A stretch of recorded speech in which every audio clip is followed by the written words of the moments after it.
Hello, everybody, and welcome to the Tardis Talks. I hope you're all doing very well. It is Friday, yes, so it's weekend time, and everybody can chill and relax. And you know, another week gone, another week closer to the 60th anniversary. So, what have we got coming up for you today? Well, didn't think I'd be talking about him again, but it is big news. Chris Chibnall um, has come out and said that Doctor Who Flux was getting the axe.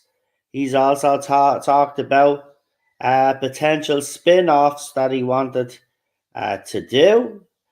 As we already spoke about, there will be classic stories to be shown throughout the 60th anniversary, colorized, and we will have two brand new Patrick Troughton stories as well. Also, Janet Fielding takes a swipe at Patrick Troughton for an interview that he did with Peter Davison in the 80s, and we'll be talking about that as well. And according to people that are working on the 60th anniversary, it did receive a cash injection, and the visuals apparently are going to be absolutely great. So that's what we've got going on this evening. So don't forget to like, share, and subscribe. And my co-host is with us now, so we'll bring him on board. It's Christian from the Legend. Tardis. We've got 11 people watching, but nobody in the comment section yet. So we'll give them all a few minutes. They're all probably sitting down, getting ready. But let's get straight into it, I suppose. Okay. So let's talk about Chris Chibnall. So apparently, I'm sorry. I had a frog in my throat on that one. Okay. was on the chopping block. He's been revealing quite a lot actually.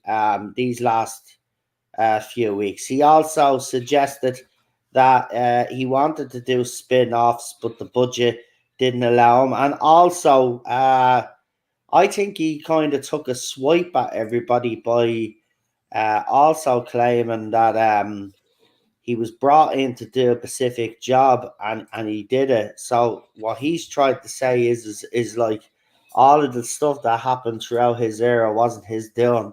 It was BBC's, but I would argue the point, fair enough.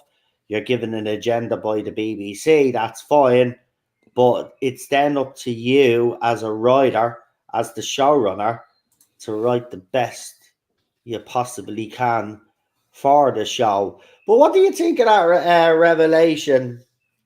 Are we allowed to talk? Are we allowed to talk about the other podcasts that did the interview on him? Yeah. Oh, okay. Yeah, I started listening to it, and then I kind of turned it off. It just got to the part where he was talking about the writers and everything and how he wanted to make it more diverse. And I said, I can appreciate what he was trying to do. Yeah. But it was the social media that was pushing what was going on. And I'm just like, you could just hire people. I mean, if that is your call, and I don't have any problem with that. As I've said before, the writers, the producers, the directors, you only see them in the credits. You don't see them on screen. So it does absolutely no good unless you're going to put them in front of the camera. And even then, if that's the route you want to go for it. I'm not stopping you. But when you make it like, when you dangle it like, hey, oh, we have this type of person or we have that type of, I'm like, so you're basically saying it didn't work out too well. You got not the best of. Yeah. It's like, you can find these people. It's called talent. And that's the diversity I'm missing in the whole show. Talented writers, competent directors, leader showrunners that show leadership. But all I'm thinking is that when I heard what Jim will have to say, now I'm going to listen to the rest of it eventually. And to give credit, it was the Radio Free Scar who did the interview, but to hear him say, the BBC, and I am sure the BBC laid some ground, but I could have sworn like Russell T Davies gave, um, he actually pushed back on a few things, Yeah. and I'm So like, did Stephen I would have, Moffat. yeah, I So would did push Stephen back. Moffat. They all pushed back. That's the thing. He didn't push back, or he didn't at least, think about, okay, as you said, fair enough, and we'll all say fair enough. You're given a mandate by BBC because they have to, it's wrong to kind of say it, but they have to tick some boxes so they don't upset the wrong people. But if you're going to do that, at least, as you said, bring in talented people. Also, on top of that, if you're going to be bringing in a wide, diverse cast, fine, fair enough. But you've got to give these people good dialogue, good character development. Give their characters good character development, not just a fleeting moment on screen and then bang, they're gone. And that's true. Yeah, there were some good characters that they could have. I really think Jericho should have had some time in the sun. I don't know why he didn't have longer. He was developing into a really good character, and and the funny part about it is, for the most part, he wasn't even with the Doctor. He was always either with the team or he was by himself. And yeah, I get it and I don't get it, and I kind of knew it, and I was like, yeah, the first thing first, when they removed the Christmas specials, I would have pushed back. I'm like, Yeah. do you understand that this is a tradition? If you want to add New Year's, Oh, he also said that Sunday nights, moving Doctor Who from Saturday to Sunday nights was highly successful. Now, based upon I what don't know metric? what planet or what rock he was living under, but again, just like the Christmas special, this is the reason why I bring it up, Christian. Just like the Christmas special, New Who were so used to having it on a Saturday night. Saturday nights is Doctor Who, and then obviously Christmas. Then Christmas Day we get our Christmas special. That's tradition now for New Who since 2005. You break that tradition, you're gonna face obstacles. And I wouldn't even mind Sunday night, and the time that they put it on in the UK was a dead time to put it on, and it should have did better in the ratings. That's the whole point. It wasn't highly successful. I don't know where he's getting that from. It was getting beaten by bloody Country File, for God's sake. Well, the thing Country is, File. again, I ask, what metric is he pulling that from? Now, I hear all the spectrum, depends upon which podcaster you ask, that this show was totally successful. She was the best Doctor. From everybody going, we don't know what you're talking about. The ratings weren't that high. I mean, if you consider repeats and everything else, and the app player and such, then yeah, Mm. she gets a boost.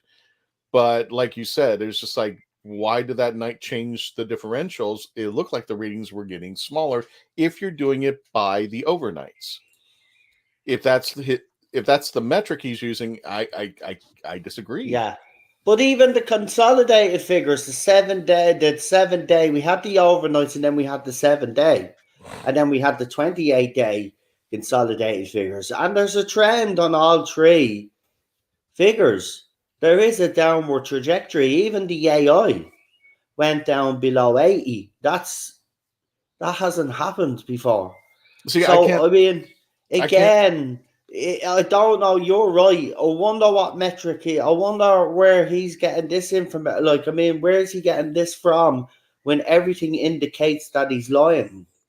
And I don't he know if he's is, no lying. matter what the podcasts say, other podcasts say out there, they're lying. This was not a success. If it was, Chris Chibnall would still be in a job. Jodie Whittaker would still be the Doctor. We wouldn't be going back to RTD and David Tennant. If this show was a success, and even if Chris Chibnall moved on, trust me, RTD wouldn't be coming back. It'd be some other person that'd take over from probably within, I and wouldn't then even. I maybe wouldn't. John Whittaker would be moved on, but they'd probably double down and bring in another female doctor. It didn't work. End of I, story. I don't care. This argument is done now. well, I would even There's argue no that argument anymore. I would even argue that if that was the case, we would be seeing Jodie Whittaker and Chibnall moving over to Disney Plus, and that's not the case. Everything is being, rearranged. Exactly. Uh, uh, Bad Wolf admitted, for a better term, administration is coming back into play.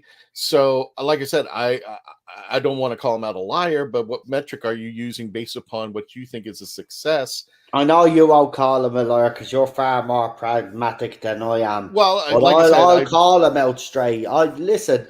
There's no metric that he's reading off that tells him this show is successful because you are right. If it was, he'd probably be still around with Jodie Whittaker going on to Disney Plus, ushering in a a new new era. era, But that's right? not the case, right? The case is that RTD, they've gone back to the past, right? And they brought back RTD and David Tennant, and he's brought back David Tennant because there's work to do to win people back over. This is why we're having the classic stuff as well, Jordan. This is all calculated by RTD to win fans back over. This is why we're getting the classic stories, Jordan the 60th. This is why he brought back David Tennant to win back those new Who fans. He knows what he's looking. Everything that he's done, right, Mm. RTD has done, has shown us that Chris Chibnall is either being told some porky pies or he honestly does believe, which is fair enough, he honestly does believe that this was a success in his own little world. But I can tell him as a Doctor Who fan, and there's many like me out there, it wasn't. I can just tell you this right now, even though there are people who do have a lot. When I went to Pensacon, took a lot of pictures, even made a little video of what I call No Sir All 13s. There were a lot of people cosplaying 13, but when you got to the brass knuckles of things, when we had the panels and stuff, Chibnall's name was not favored amongst people here as a majority. There's going to be a small minority, but There always for the is a most spot. part, Listen, on the whole, right? A lot of yeah. Doctor Who fans either went away or sat on the fence for 5 years, right? They could do whatever they want, right? That was their decisions and stuff like that. But there was a lot more people angry, and those of us that were brave enough to actually speak up and take this crap in the fandom, right? There was a Mhm. lot more people that didn't like this, right? It's just there wasn't many willing to come forward after Peter Davison was absolutely destroyed by these new fans that came into the fandom, right? So I mean, look, it was never a popular choice.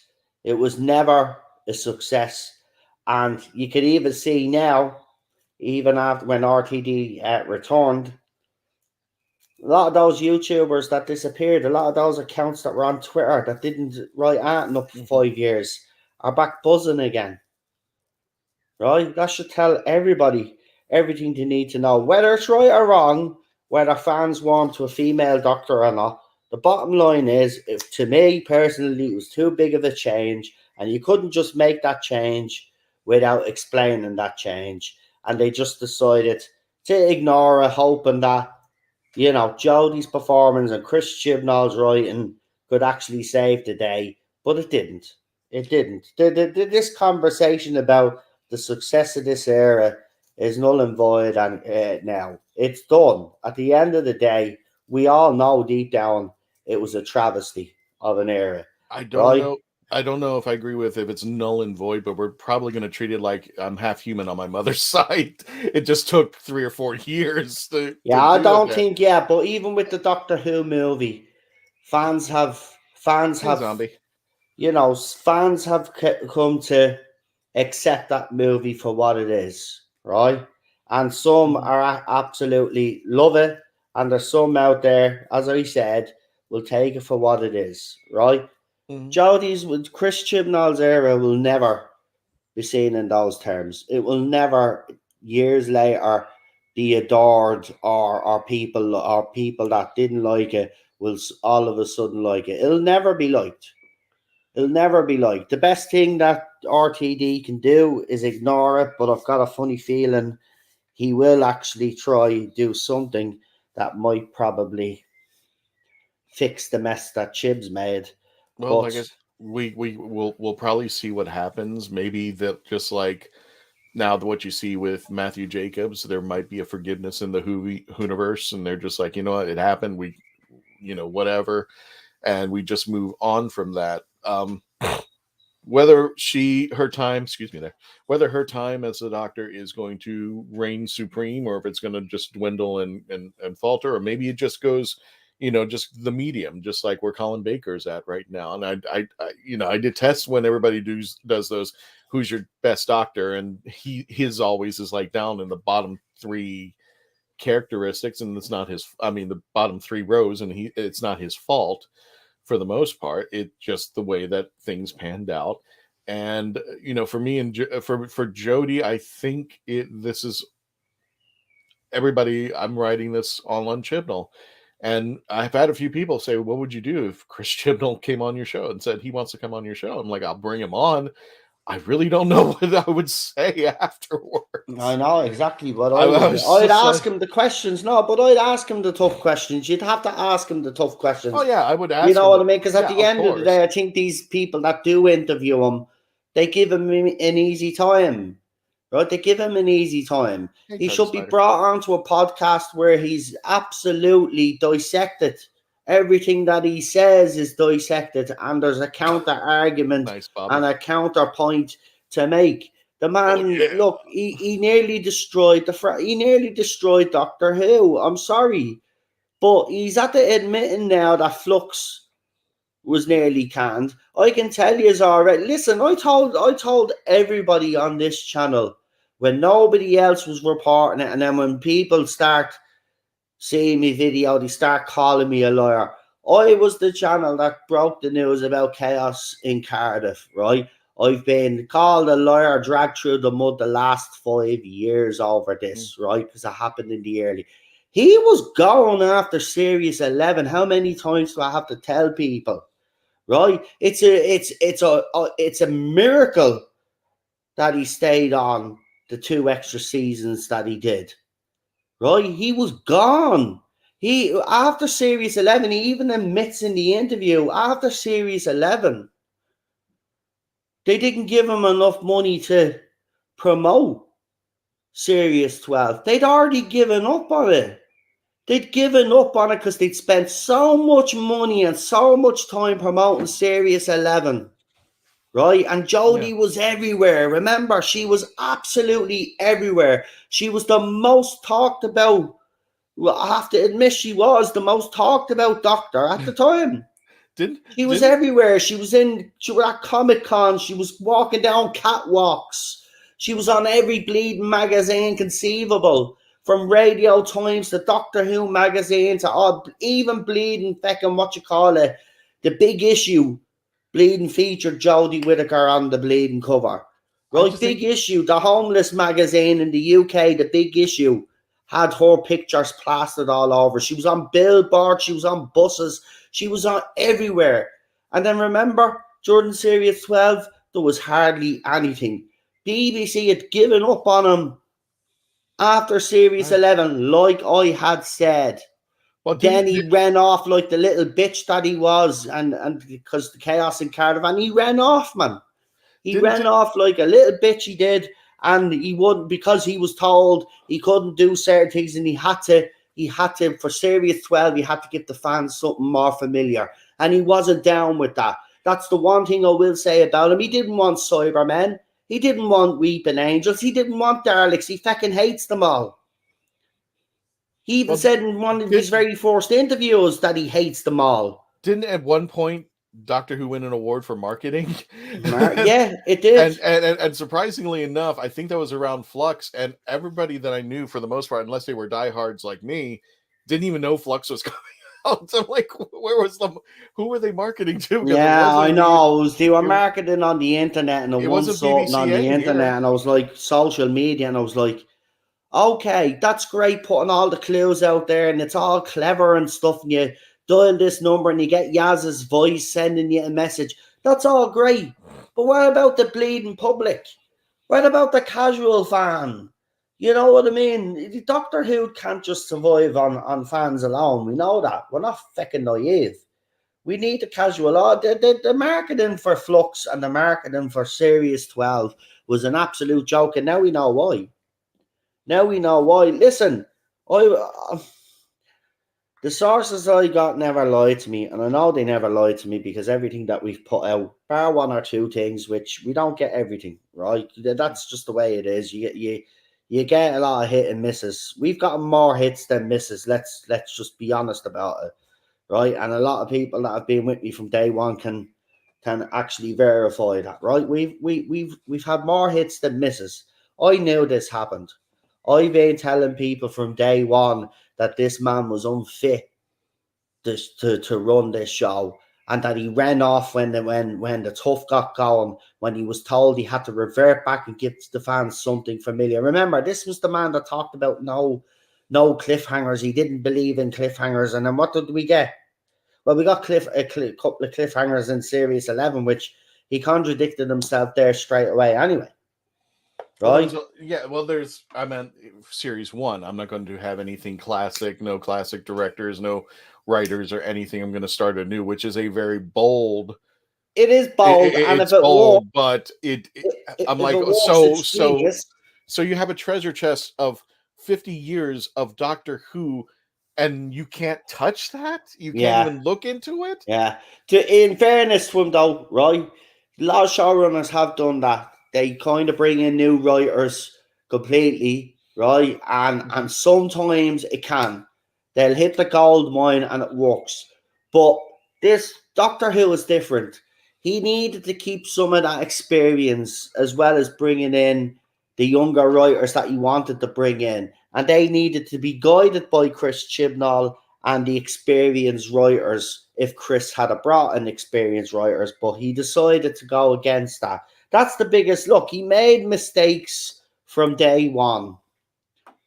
He made mistakes from day one, and he was never going to succeed. He had tied one hand behind his back and Jodie Whittaker's back before he even started. So how did the BBC? This is the baffling thing about it, though. Hello, Leland. So someone in the BBC higher up should have seen this, what was coming, and should have put a stop to it. I don't know, It because went. if we're going by what he said over, during the interview, they didn't know any better. I'm like, they're switching from Christmas to New Year's. I'm just like, no, add New Year's if you're going to do that. If you're going to have these powerful Dalek episodes, start them off at Christmas, end on New Year's, and then the families get together. It's just tradition. You're screwing with tradition, and it's just like when he started and goes, I'm not going to do anything classic, is basically the same thing as the BBC going, get rid of the Christmas episodes. And you say, you guys really don't know how this works. You guys don't know what you've already built on. Instead of trying to destroy it and remodel it, you have a working thing. Expand on it. Yeah, exactly. Expand, add to it. You know what I mean? And that's what I believe RTD is going to do. And I suppose if BBC if that was their original plan to begin with Chris Chibnall, well, they should have kind of set out a better plan with him. It doesn't seem to be. It was like, okay, we'll give it to you. If you do whatever you want to do with it, and we just hope it works, basically. And that's not the way to do it. You have to have a plan. So I think RTD has a plan. I haven't bought anything I don't think I have anything of this series. And just like when I buy stuff, it's usually either classic or now what I've called classic New Who, which is everything before Jodie. If I get a Jodie item or somebody gives it to me as a gift, that's fine. I mean, I'm not going to be one of those that's like, not my doctor, not her. She's in it. There's no way to suss her out. Yeah, I mean, at the end of the day, I'm not gonna. I'm not even gonna try. Yeah, but doesn't mean I have to like it. Exactly. I mean, my cutting off point was Peter Capaldi, even though I did watch the Whittaker era. But I mean, when it comes back with David Tennant, it's just like, continuation of Peter Capaldi's eras. I can block it out. Some won't be able to, but I will. I just I've done a wish good job so far anyway. So I just um, wish that people would. I just wish, as a showrunner, Chris could have walked us into it and made us feel comfortable about what was transpiring. And instead of it feels like when people try to push the D card on everybody, it's just like, you will like it, you will. And it's just like, listen, we got our first female doctor. We want to introduce you to her. She's really nice. We got some really great stories. Not only of its diversity of ethnicity, it's a diversity of talent, ideas. We want to construct something we haven't done before, and we want to give you something new and fresh, but we're going to honor what came before as yeah, well. And we'll try to bring in some new stuff later on, but our first series, we're going to try to do some new monsters and new stuff. And that was the folly of it. It's just like, if you're going to bring in new monsters, you're going to have to do better than what the first 50 years came up. What do we get? Krasco, Kerblam, which it's okay story, but it's like it had some good Kerblam truth. had a lot of potential. Listen, Kerblam is probably one of the standout. That one, and even though I think it has many flaws, but the Weeping Angel one, Village of the Angels or something, that was pretty impressive. That one It's and my favorite. Kerblam, It's not the much to say last much, act. but something. Actually, the last act of Kerblam ruins Kerblam. That's the problem. Yeah, because you don't know what the stories don't know this moral of the story about. Wait a minute, isn't it against this? Now you're supporting it. What just Yeah, happened here?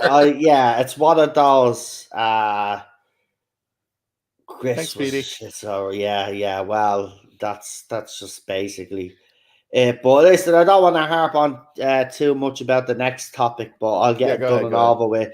So, Janet Fielding has decided to have a pop at Patrick Troughton. Some fan Doctor Who account on Really? Twitter put up an interview with Peter Davison and Pat Troughton, and they were being interviewed by a male and female presenter.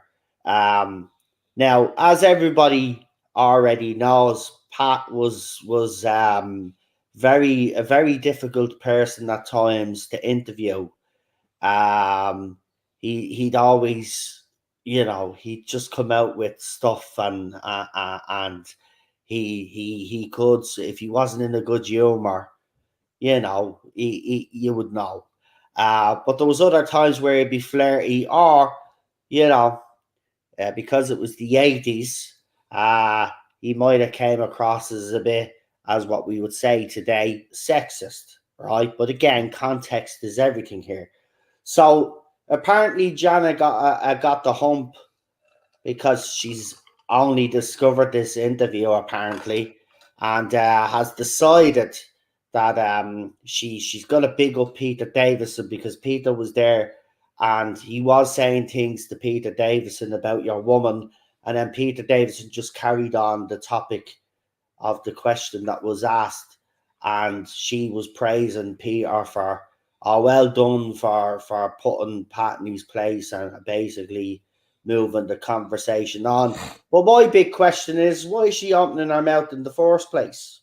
Is it because she got a Yeah. job off Chris Chibnall a couple of months back now, and all of a sudden now she thinks she's in with the fandom, that she can now speak up? Now we know she's a notorious feminist. Um, I did tell you, it was back on this channel when the Feminist Front was set up.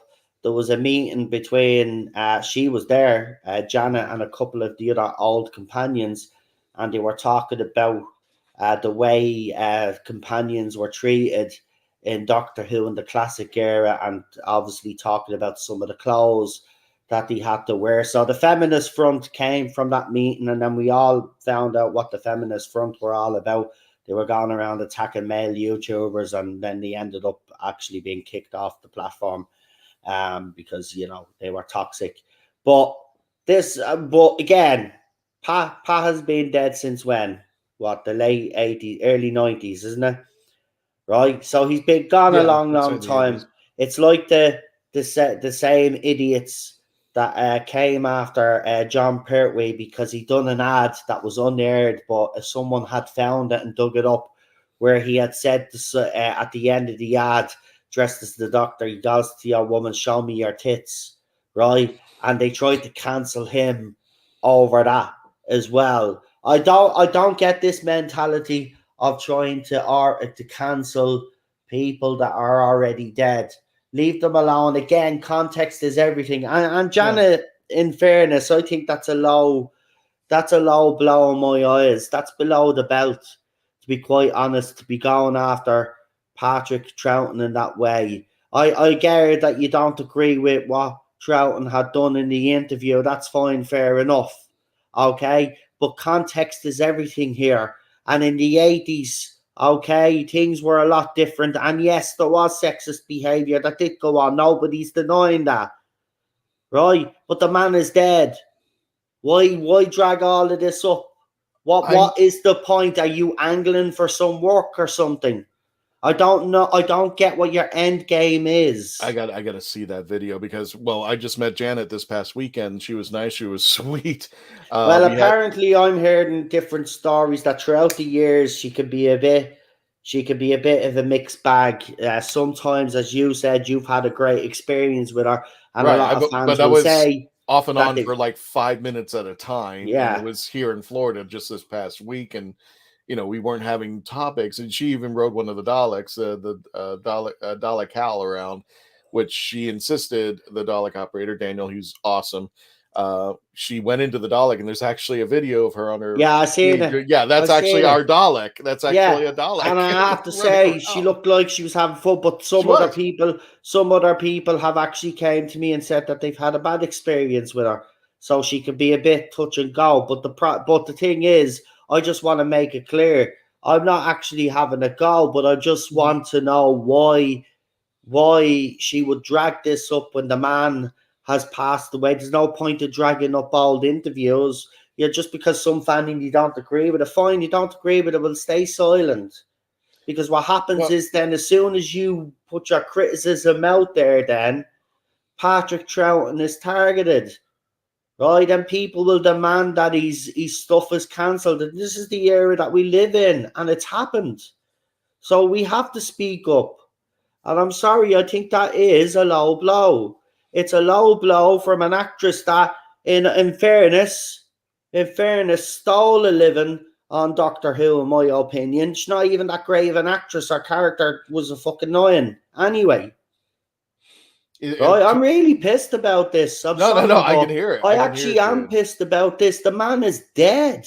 No, I don't know what the end game is for her. Like, you got a bit of work off chips, fair play, you feel loved again. No point having a go at a man that's passed away because you didn't agree with something he said in an interview years ago. like I said, I gotta hear this or watch I'll this. send it to you. Yeah, please send it. I'll send you the link. And it's not that I don't believe it. I just like you said, context is everything. Got to see Well, what's I going could put on. up the tweet. I could put up her tweet actually. Hold on, and the Sure. video will be there. So, I And mean, I'll put up the giving you tweet. I like won't be able to play the interview, of course, well, because you it's don't a have to. TV You don't have to. I've interview. only But I got could show you the. I could show you the tweet that she threw up. that's fine. I only got a few minutes left anyway before I have to reboot. But Yeah, well, sure, we're nearly finished anyway. We've got most of the uh, but stuff that we needed to cover. when people were coming out and going, John Pertwee put out this video, and I'm sitting there by myself going, "You're surprised?"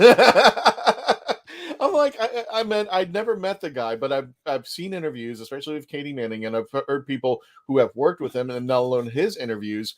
And this guy was a ladies' man. I mean, even Katie said, I think he come on the set. There's two women in each arm, and just like this was the time that came up, and I never put anybody down because of the time that they grew up. I'm just like, really? I just like when our country was discovered, they were still churning butter outside and pooping in outhouses.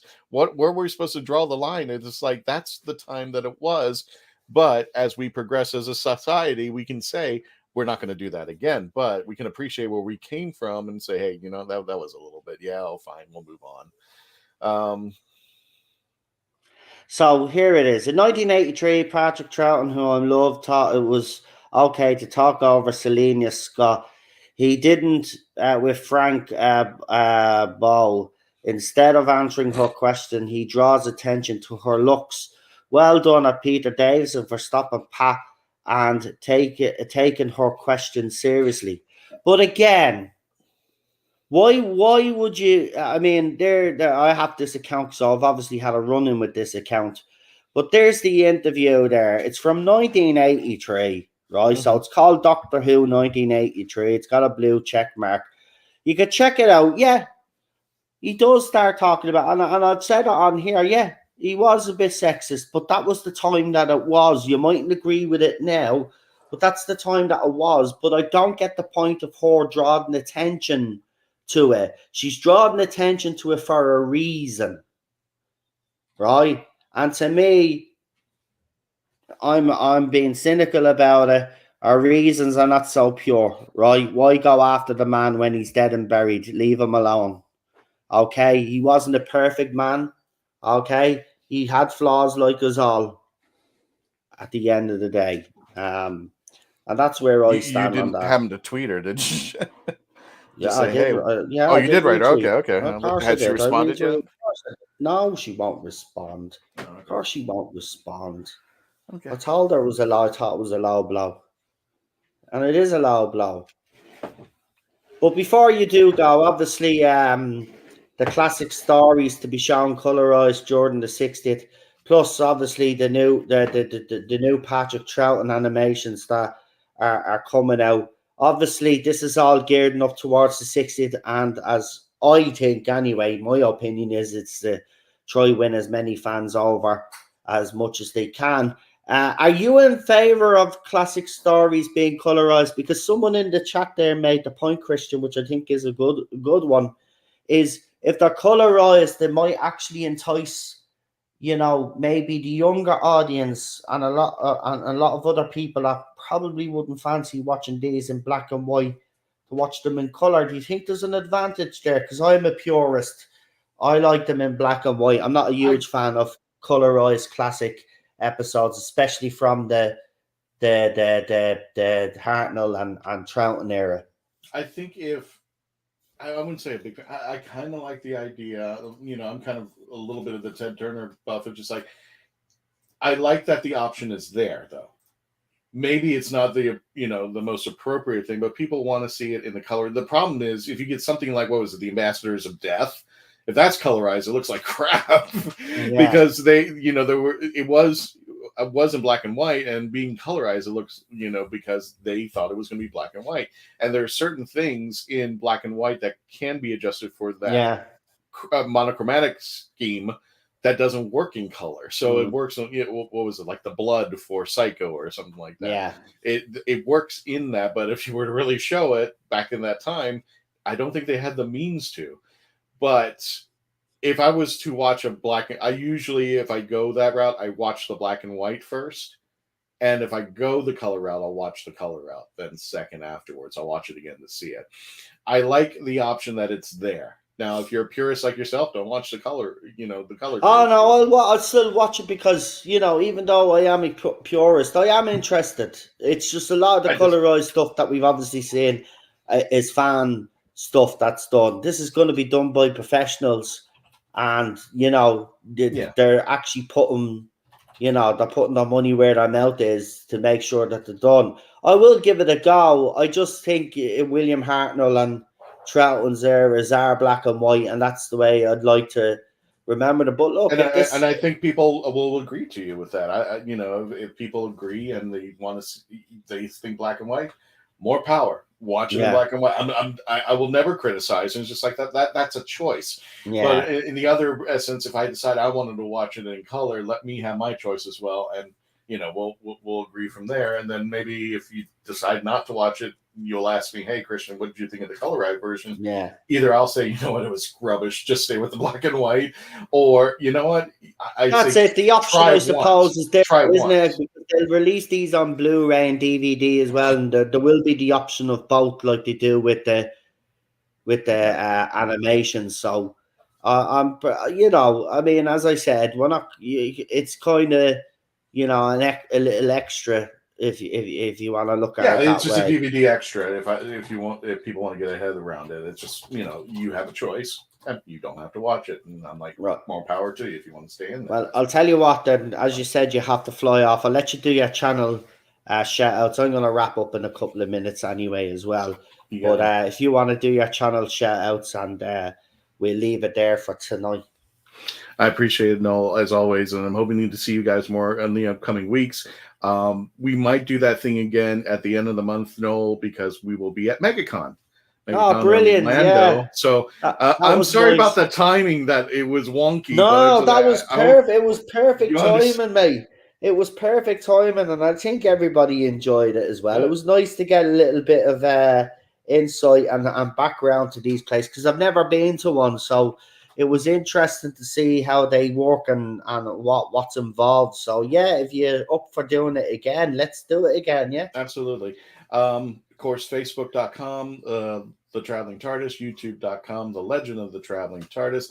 And please also, Noel's got some memberships, so he needs new shoes. So make sure you're signing up for the membership. You can start up as low as Honey, shoot, you got wild runners. Yeah, exactly. I know. He Yeah. needs new shoes. €205, man. But we already had the so next week, to give you a sneak preview, because I haven't even released it, and I actually haven't talked to my team. We are going to we're doing this year, to go forward. We're going to go back. A lot of people have criticized our show, not for bad things, but we haven't reviewed anything what I call classic New Who, which means before Jodie, because we started the day before Jodie premiered, and have been doing interviews and stuff like that ever since. That we failed to go back and review anything from Rose on, let alone all the classic Who. So we're going to be starting as of next week. I think we're going to be doing Rose. We're going to review Rose and move on as we enter into the 60th anniversary. And as we enter 60th, we're going to jump back to the 50th, the 5 Doctors, the 3 Doctors, the 2 Doctors. We're going to be reviewing those. And of course, if we have an interview come up, you're more than welcome to come all in our chats and have a talk out with anybody who will be interviewing at that time. But that's where we're going to be heading with our show as we progress into the new year. Of course, all the holiday stuff that we always have fun. And I appreciate everybody who is here, who subscribes. Make sure also, please, you're subscribing, because chat, comment, share. This is how you help us grow. Pensacon really gave us a big boost. I'm hoping MegaCon just gives us a big boost, because we're both rapidly growing and we're getting our opinions out there. We want to make sure that not only we get our opinions, but yours as well, out there in the Whoniverse, and everybody takes us seriously as we move on and become bigger and bigger. Thanks to all of you.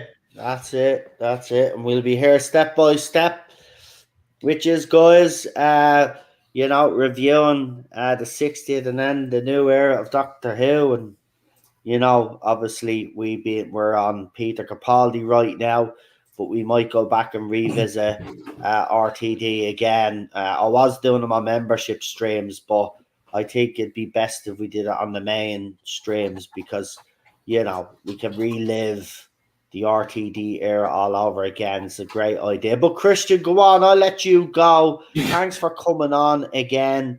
And we will see you very soon, pal. And let me make a big quick comment. Tardis Spider, if you come to MegaCon, I am definitely doing your show. Please come out to MegaCon at the end of this month. I think you'll have a great time. John Cleese will be there. That would be fantastic. Yeah. And if anybody is there when Christian's there, say, come on on and say hello to us all here on the Tardis on. Absolutely. So yeah, everybody have a great time. Take care of yourselves. We'll see you next week. And Noel, thank you so much. Well, I will check by later. See you later, pal. Have a good one. Thank you all. Right, we'll finish up there, because I've got to get ready for Friday night contact. I think it's just myself and Chris tonight. So we've got some things to cover. So come and join us for that. Plenty to talk about. Again, it's Hollywood. Of course, we got plenty to talk about. So yeah, I'll throw that stream up in a couple of minutes. We will be talking about Batman Beyond. We'll also be talking about the Hellboy, the Crooked Man reboot. We're going to be talking about Funko because Funko is in crisis right now. We're going to be talking about the trailer for Peter Pan and Wendy. It's caused a bit of controversy, and you'll see why. So uh, come and join us for that. Also, we're going to be talking about Disney's live action version of The Haunted Mansion. Tom Seymour will be talking a little bit about him as well. And we will be talking Hershey's campaign in Canada for International Women's Day. Quite an eye opener there also. So we got plenty to discuss. Also, we will be talking about Star Trek Picard Season 3. We will be doing Picard Season 3 on the channel. Look out for the trailer that I do throw up in the next couple of days. I'm just organising who's going to be actually hosting with me on that one. But we'll have a co-host with me, and we will be reviewing. Even though I've already checked out 3D episodes, I will be rewatching them again and reviewing them each week. So you can come and join us for a bit of Star Trek if you're a fan. Um, um, and PD Rich says, if you need me, just holler. Yeah, if yeah, I don't think Lee is coming on. I think that's what he said to me. So yeah, if you want to come on and join me and Chris tonight, you're more than welcome to do so. Um, we'll sort that out as we get closer to the time. Not a bother. Um, so yeah, we got plenty to talk about, plenty to dissect. So that's Friday night contact 9 o'clock, as usual. So that it's only two and a half hours. Am I right? Yeah, just a little less than 2.5 hours away.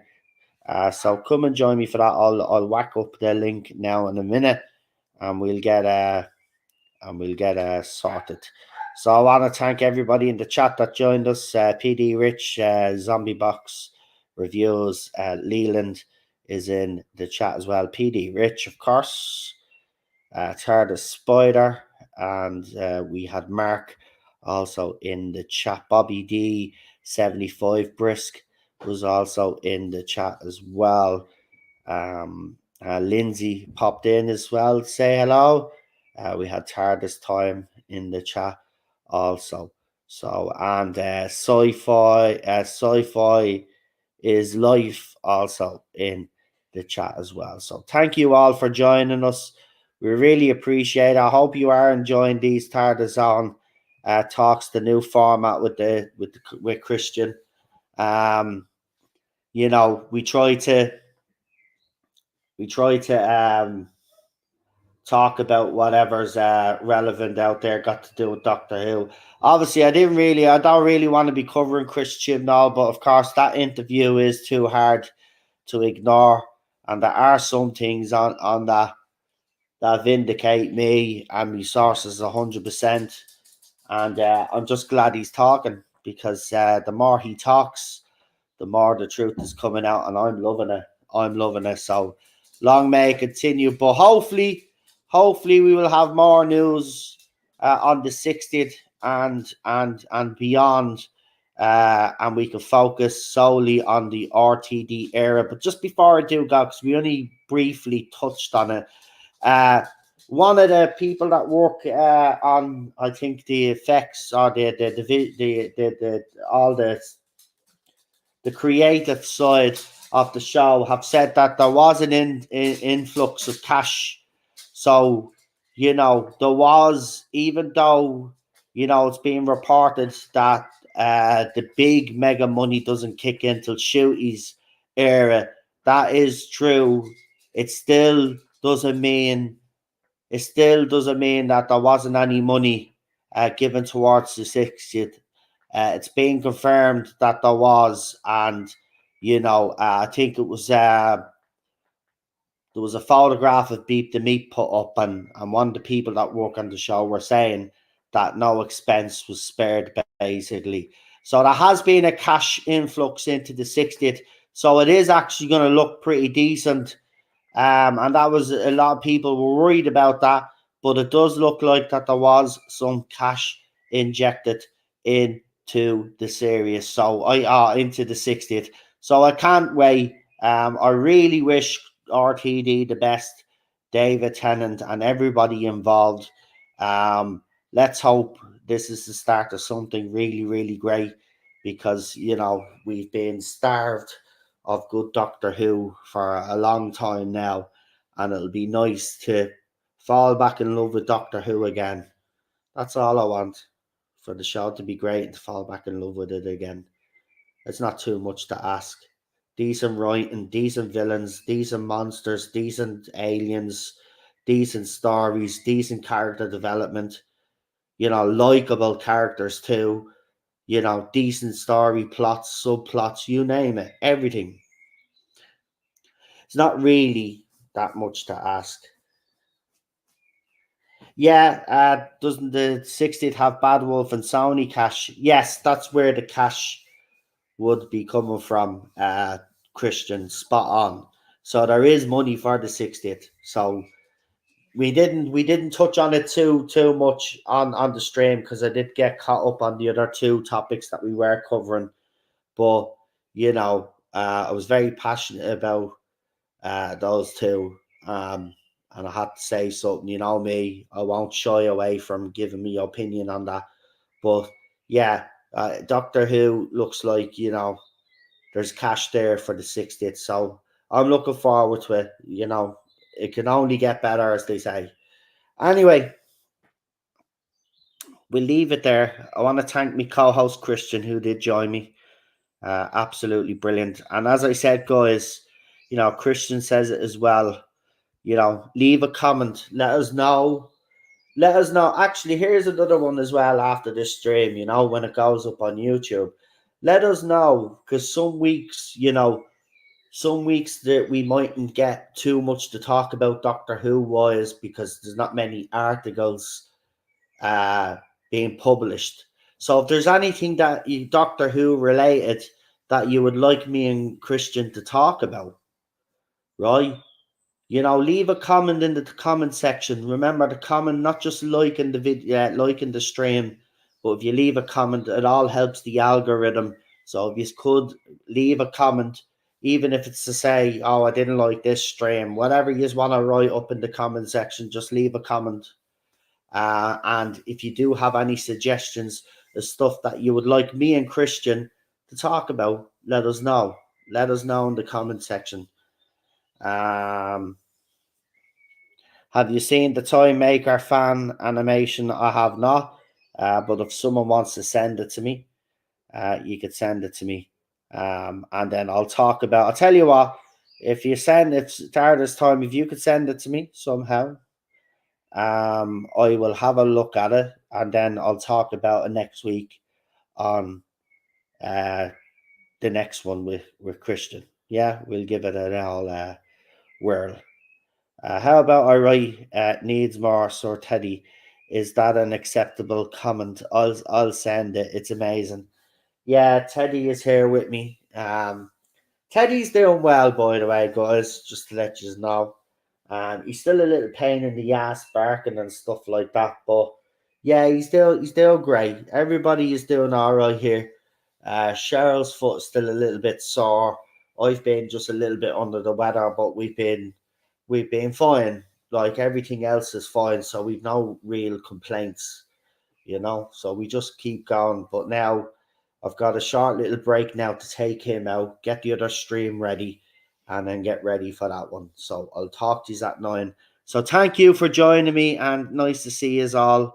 Um, and we will see you at 9 o'clock. So have a good one, folks. See you soon.